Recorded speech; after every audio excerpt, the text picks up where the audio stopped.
Welcome to the Witty and Gritty podcast. We are in our author mini-series for the spring, and we have Julie on the show. We are so excited you are here. Thank you for joining us today. Thank you so much for having me. Yes, so for our audience that might not know you, can you introduce yourself and tell them a little bit about who you are and what you do when you're not writing books?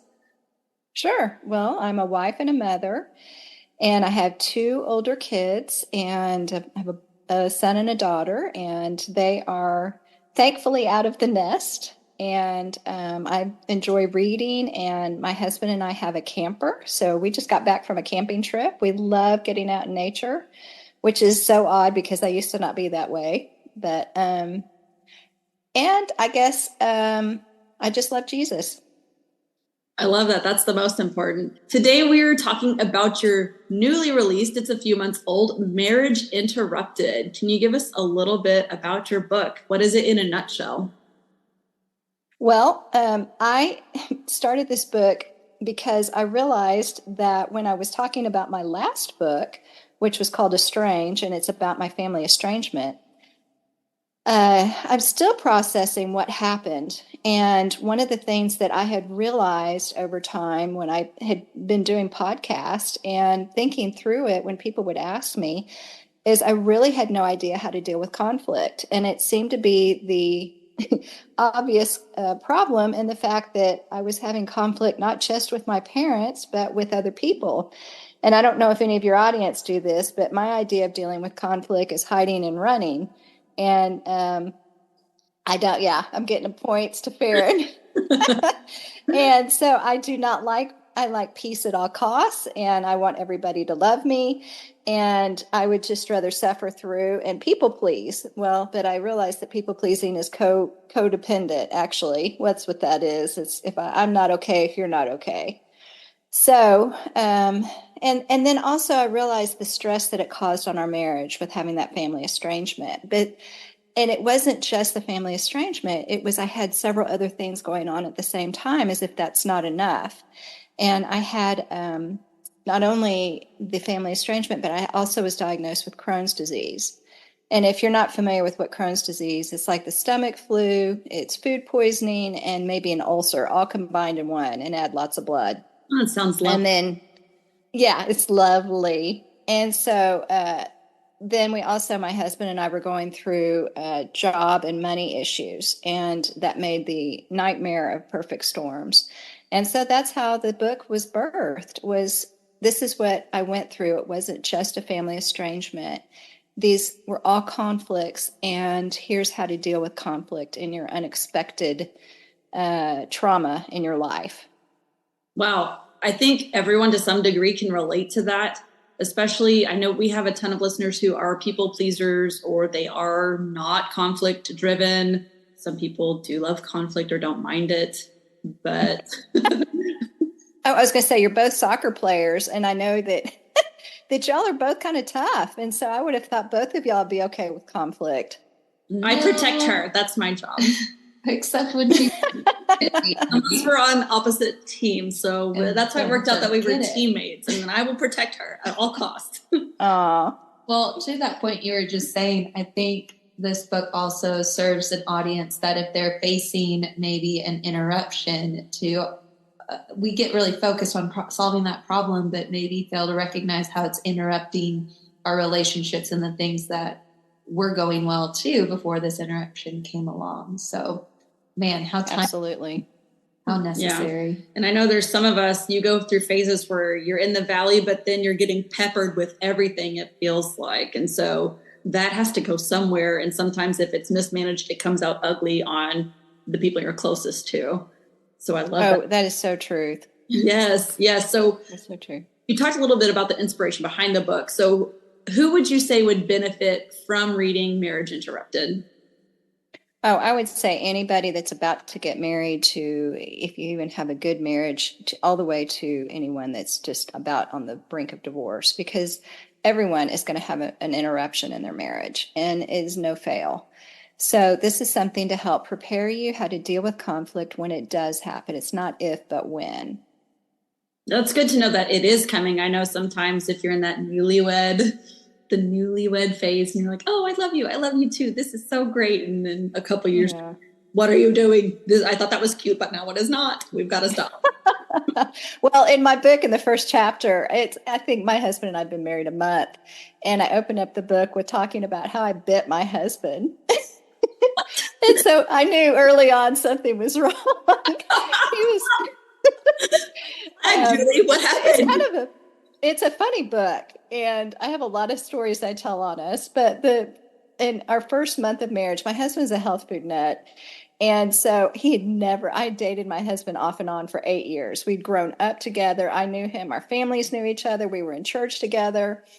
So when we got married, I had no idea, but he pulled one of these. You're going to give our kids, our faux children, didn't even exist. I wasn't even pregnant. And he said we were going to give them cod liver oil. And he shook his finger at me. And I was like, what? And I bit his finger. And he looked at his finger. I don't even remember. I blacked out because it triggered something from the past. I won't say who. There was a family or two member that used to shake their finger at me. So it triggered me, and I totally blacked out, and I bit the fire out of that finger.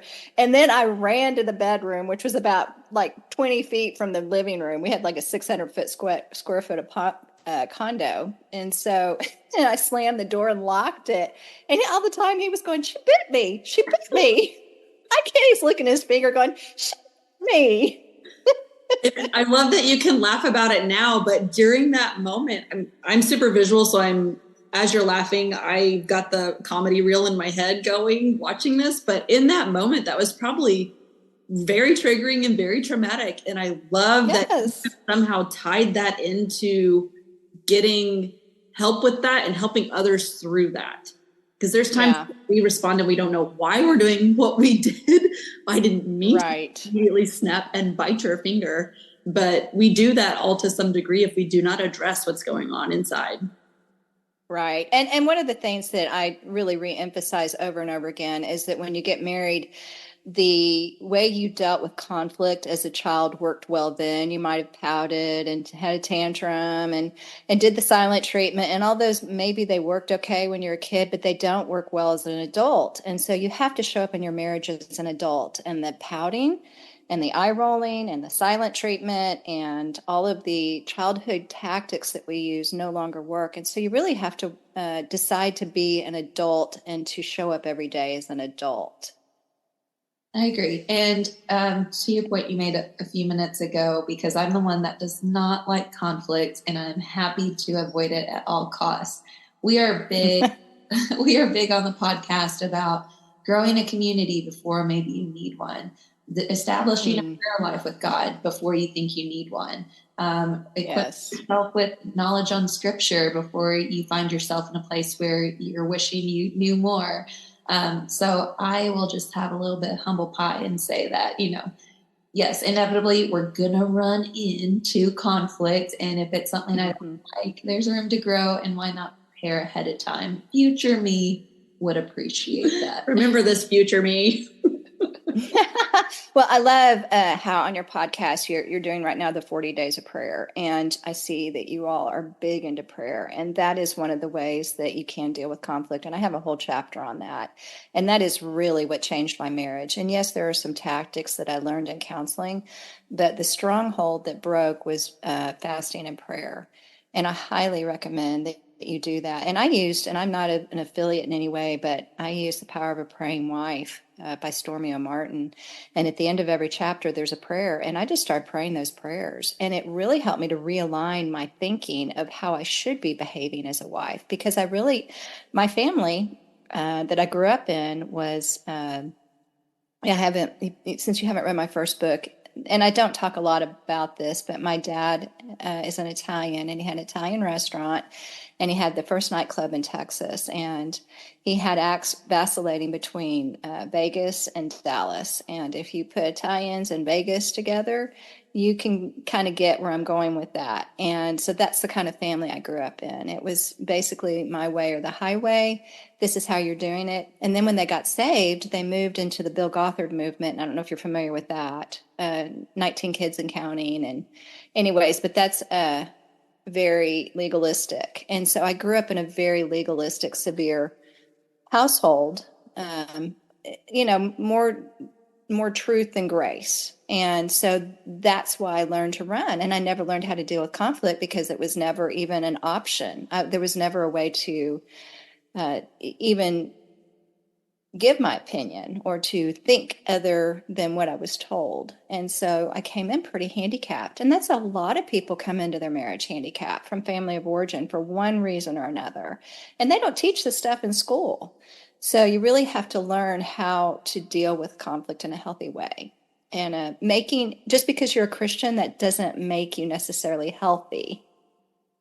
I like how you mentioned everyone kind of has their own baggage coming into it. And isn't it better to know what baggage you're bringing before than once you get into the conflict, kind of hinting at what you were saying earlier? It's nice to know what all am I working with and then moving forward. I have definitely read Power of a Praying Wife. And if y'all haven't read it, listeners, you're going to need to push through the first chapter because it's about you. Just a heads up. Yes. But that book is so good. So we will definitely link that as well. For sure. And my book is the same thing. It is about you because you can change no one else but you. Exactly. Such a good point. And speaking of points, we don't want to give our listeners everything from the book because we want them to go get their own copy of it. But do you have an example or a point from the book that just keeps speaking for you, or even having had it written and published that, you're just like, I hope, listeners experience this the way God gave it to me? I think the book really, both of my books talk about this, and I think it is the linchpin on everything, and that's forgiveness. And the Lord, and another thing that I brought into my marriage was that I was just an unforgiver, and I just walked around offended. And after doing a lot of research and reading and talking to the Lord, there are absolutely no, any kind of ways to get let off on forgiveness. Forgiveness is about the offense, and everyone can, forgive, and it's extended, never earned. It's unlimited. It's unconditional. And I got that confused with reconciliation. And I thought that if you forgive, it meant it was okay, but that's not true. Reconciliation is really different, and it's built by trust and boundaries and time. And the Lord talks over and over again, if you don't forgive others your sins, your Father will not forgive your sins. That's Matthew 6:15. And he says 70 times 7 in Matthew 18. And you are released from the tormentor when you forgive. And I was literally being tormented with having Crohn's disease. And I was at the point where when I was diagnosed, the nurse came in and she said, you've got Crohn's disease. You are going to have a bag, and they're going to take your colon out, and you're going to have a bag the rest of your life, an ileostomy. And it was at that point I knew that it was unforgiveness, but it was at the point that I walked away from my parents because I just could not forgive, and I needed time to get away and to forgive. And it took me 7 years to do that, but the reconciliation did happen over time. I had prayed for God to talk to my father in a dream. And after 7 years, I fasted and prayed on a Monday and Tuesday. And the Lord talked to my dad probably a Wednesday night or Thursday night, and he called Friday after 7 years. Wow. And we reconciled. So, go figure. You can't tell me that somehow or another forgiveness and prayer and fasting do not break strongholds. Wow, won't he do it? Yes, he will. I love it. So you have already mentioned, speaking of books, your book, where are some great places to get a copy of Marriage Interrupted? You can get it on pretty much any digital platform, but it's in print on Amazon. Great. We will definitely link all the things. And then, Julie, okay. Let's say we know they've already fallen in love with you. They're going to get both of your books. Do you have a presence anywhere else online that if they want more, they got to have more Julie? Are there places they can go and visit to stay up to date with you and all the things you're doing? Yes, I'm on Pinterest, Instagram, and Facebook. And I also have a Facebook group called Christian Family Living where you can, directly talk about all things marriage and family. But it's at Julie A. Plagens for all of the different socials. And Mom Remade is my website. Perfect. We're going to have all that. So listeners, wherever you are on your app, whatever you're listening to, you can scroll down and you'll have all of the links we've mentioned this entire episode. Click. Super simple. Yay. I appreciate that we do that. I can't stand a podcast that says, go get this, and there's no link. Yeah. Where do I get it? Well, we don't keep you too long. We know our listeners listen to the shorter episodes more than they do ones that tend to run long. But before we wrap up our conversation today, I just wanted to give you an open floor. If there's any questions that didn't tee up, something that's really on your heart that you want to share with our listeners, if there's any encouragement that you'd like to share, or maybe there's something that God's putting on your heart these days that didn't even make it in the book that you'd like to share to encourage others. Yeah, I think one of the things is how I learned to set boundaries. And boundaries can be really difficult because if you're a people pleaser and you're a runner, you have no idea how to set a good boundary. And that's one of the things that I learned in counseling. So I would, along with the prayer and fasting, I would really encourage your listeners to get some help. And there are two books that have been really helpful for me. One is Gary Thomas's book, When to Walk Away, and another one is Lisa TerKeurst's book. It's called Good Boundaries and Goodbyes. And also, it's been helpful listening to Lisa TerKeurst's podcast, and it's called Therapy and Theology, and it's with Joel Edamame and Jim Kress. And those are really helpful. But just in my own life, once I started setting boundaries with my family, it was me changed. And when I did that, it forced them to change because they could no longer do things the way they were doing it before.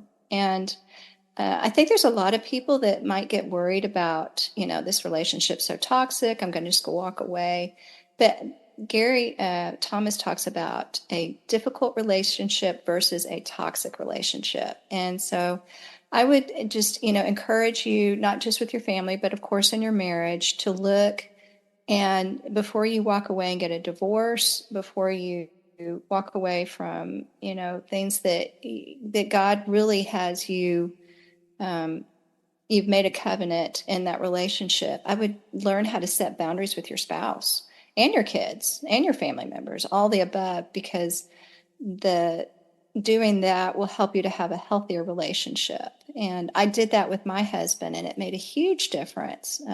Obviously, he doesn't bite. He didn't bite before or after. It was a one-time thing. But, we really had to talk through some things and to say, okay, this is not okay. I don't like this. I do like this. And to give and take, because that's really what a marriage is about.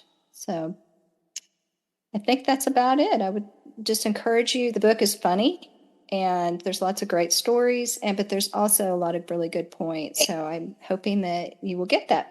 Yes, we definitely will encourage our listeners to do that. We love funny. We love good stories. And if the finger biting thing's in there, it's going to be even better. It is.